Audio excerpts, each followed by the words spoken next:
Good morning. Welcome to Mayor's Weekly. Pleased to have you with us this morning.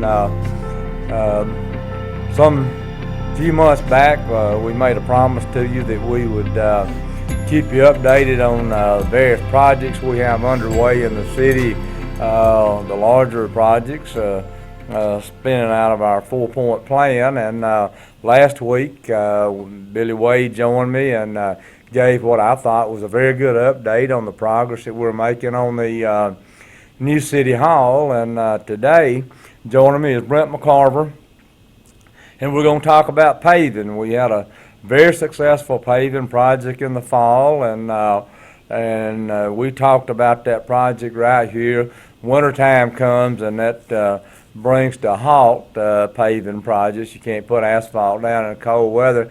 But Brent, spring is here, and a new paving project is about to get underway in our city. And as you well know, and residents of our city, this phase of our paving project stacks on several successful phases prior to where we're at right now.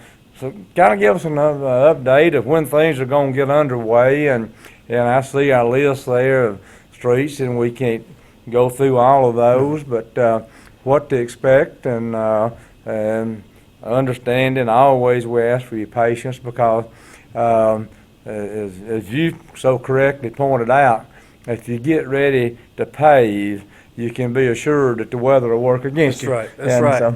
So if we need some rain, we'll just start paving, and that'll come. But yeah, this is the phase 2 of the original paving project of the $5 million that was set up, and it will be, if it were linear, which it's not, it's all over town. It's about 6 3/4 miles worth of paving, which is pretty significant. It may not sound like a lot, but you're at about, the bid came in at $1.6 million. And we will be paving somewhere in the neighborhood of getting close to 30 different areas, 30 different roadways. 30 different areas across the city. Roughly. Most of these, which will be a little different from this one, last time you had 9th Avenue, you had a lot of major roadways that got work. These are more, we've dug into the work with Sane Engineering again, and dug into the neighborhood. So there'll be a lot more as you look at this, just throwing them out there. Glen Oak Circle, 19th Street, Dotson Road, Water Tank Road. There's a lot of these that people generally think that they get overlooked. And so there's several of these that'll be in there. I will say we were looking, we had a pre-con meeting with Wiregrass, who'll be doing the work, and Sane Engineering Monday of this week. We plan to get started Monday of next week, which will be the 8th. And also caution this, and y'all saw this with the bridges and the A-Trip project. Getting started Monday doesn't necessarily mean you're going to see them digging up asphalt, but they're going to work for about 2 weeks. And then Wiregrass actually has the state's contract to do the striping on I-22. So they're going to cut off after about 2 weeks of prepping and getting everything ready here. They'll cut off, go do the striping there, and then come back probably the end of May, and then we'll go straight through. It's a 105-day contract. So this will go through into the early part of the fall, depending on weather. Like I said, it will be pretty significant. We sat down and talked about it. We may make some changes, may make some additions. A couple of the council members have asked for some additions to go in there, but basically the largest amount of paving will be done in District 5, nearly $500,000. The second largest is in District 4, and actually it goes just way in District 3, District 2, and District 1. So District 3 has the least amount of paving, but we've done most of that area out there. So if you're living in District 4, District 5 during the summer, there's going to be some significant work done in your area. Brent, we won't spend a lot of time on this, but the approach that we take to determining what we'll pave, I think, has worked to the benefit of the taxpayers of this city, where we, even before you came here, we took politics out of paving. Yes. And we rely on the expertise of very good engineers, highly experienced in paving, and we see what's happened at 9th Avenue, and thus far, there's a strong indication that that 9th Avenue's fixed. Yes, yes, And, very pleased with And, that.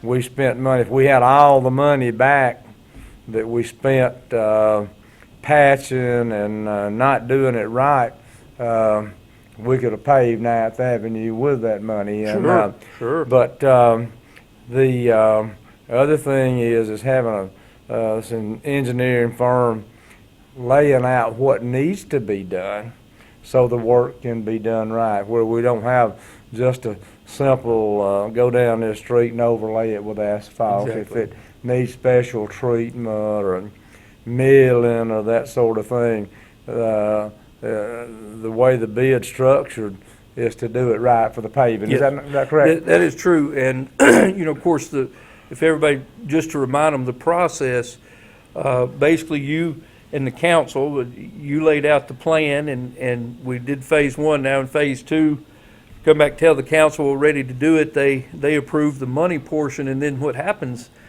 Sane Engineering, who I also like to add in there, they wrote the access management manual for the state of Alabama. They know what they're doing in paving. They're very good at it. They have their own paving section, transportation section in Birmingham. What they do is they then come back and through 3 methods, actually traveling the roads, through aerial photos, and then through traffic count. What they do is they come through, they look at the roads, they prioritize them before they ever talk to me, you, the council, anybody else, and they say, okay, based on traffic count and based on the condition of the road, these are the top roads that need work. This is the distance. When I look on here, it tells me how long the paving is, how wide, how many square yards, and then they rank them. They don't know what district they're in or anything. When I get this back, then we basically bring it back to you and the council. We usually give the council a week or 2. They look at it, and then if they have some thoughts or changes or additions, normally they don't have any deletions, we allow the council then at that point to make suggestions. Now, even on those suggestions, I know I've called some of the council members back and said, I talked to Sane, that's not really part of what this needs to be. Of course, I'll say this, you or the council get to say, well, I want it anyway. But then we come up with a final list, and again, it's not done by who you are or where you're at. It's done totally on the condition of the road and the need. It gets put in here, and then where we're at now is in the final stages. I was hoping to have it by today, but I don't yet, where we'll get an idea of where they're going to start and kind of how they're going to flow through town. But yeah, there is no, I go to church with this person or this person was my buddy or whatever. It's not involved in this at all. Another thing that I'm pleased about too, and when you go out resurfacing roads, it's somewhat akin to remodeling a house, because you don't know what you're going to find when you maybe take away some wall covering or that sort of thing.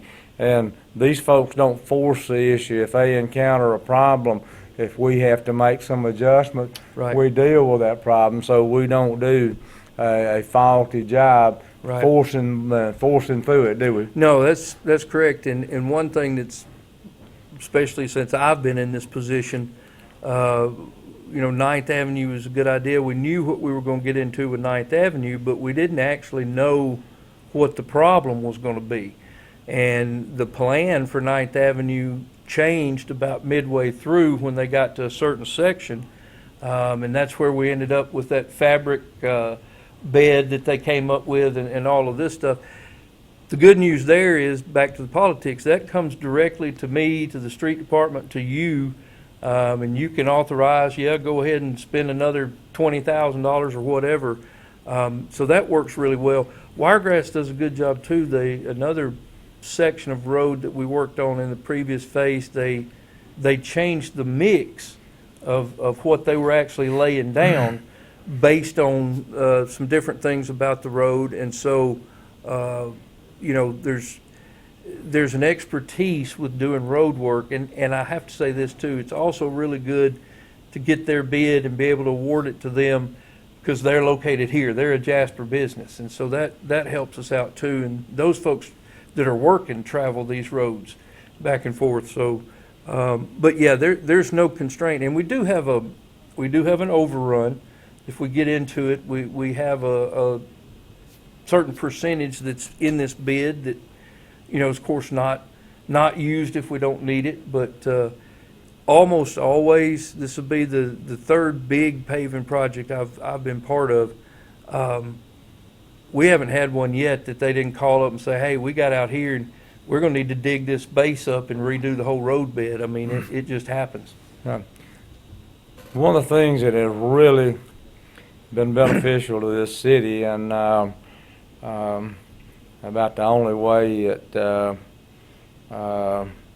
you can explain it is luck, but we have Wiregrass's asphalt plant is right here in Jasper. That asphalt plant's on Industrial Parkway, and if you're ever traveling, if they're manufacturing asphalt, you'll see steam coming from the asphalt mill. Was built by a company that was based in Cullman, Good Hope Construction, and it's what I know, Good Hope was probably never large enough to make a big splash in the paving business. They were around for a long time, but when we would bid paving work, generally you'd see Dunn Construction bid on it more times than not. Dunn would be the successful bidder. But what's happened with our paving that we've bid in recent times, Wiregrass has been a successful bidder by a nice margin, and it all ties back to having the asphalt plant here in Jasper, that the product does not have to be transferred very far, and that all stacks up to our benefit. So we have got considerably more mileage out of our money, paving money, because the asphalt plant's here in Jasper, and it doesn't have to be trucked 50 or 60 miles before it's used. But Brent, you drive across our cities, and you know our streets are not perfect, but I'm proud of them, and you'll find a blemish here or there, something that needs a little bit of attention. But this just puts us a step closer to having our streets where we'd like to have them. The unfortunate thing is they never last forever, so you get there and you have to turn around and start over. But well, it's interesting you bring that up. One of the conversations that we had when you first came in, nearly 8 years ago now, did the first major paving project, a lot of which was around downtown and all of that. It's pretty significant for everybody to think about. In a lot of cities, you either because of financial issues or, you hate to say it, elections or whatever, you get paving about every 3.5 years. And you know, you came in with a plan to do paving. We do some project, major project has been done every year. So it's just a continuous. And you know, as you ride around, you start looking at growing cities that are fiscally strong and all this, there's constant infrastructure work. It's kind of like you mentioned living at your house. There's always something to do. But we were actually talking about the fact that some of these in and around town, it's getting about time to go back and do them, and maybe in the next phase or whatever, we may look at some of that. But one of the main things also about this, these are actual, I'm not throwing shade at anybody, but these are actual milling, restructure, overlay pavings. The last three, or this being the third project, this $5 million has been not just surfacing the road, not just adding a layer to existing paving. This is structural, long-term, digging it up, getting the base down, getting the road bed fixed, and actually putting new paving down 5 to 6 inches, 7 inches in places. So it's amazing that we've been able to do this under this continuing program, and I assume when we get ready for 2025, we'll, you know, I know we've discussed things about talking with the state about industrial and different things that may be coming along. So whatever may be in the future, it's good to know in my position that we're probably planning an infrastructure project every year right now. Well, I know when I came to office that the city's finances were anemic, to say it the best I can say it, and the council was budgeting $200,000 or $300,000 a year for paving across this city. And that's kind of like pouring a glass of water in the ocean. I mean, it just about all that would do would buy coal mix to put in the potholes. That's right. And you know, when all this is said and done, we will have spent probably $10 to $12 million on paving city streets, and that's unprecedented. No question.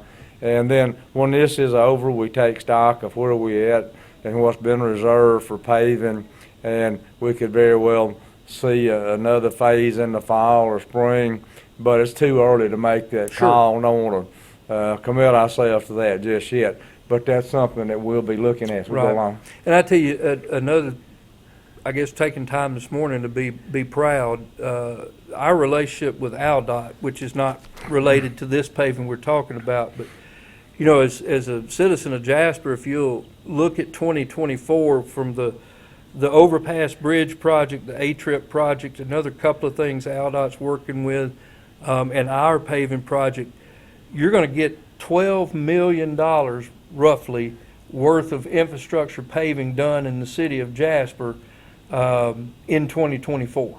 That is significant. You know, you're talking about major city work. Guarantee that envy of the smaller municipalities across the state. Yeah, no question. Not a lot of our cities our size.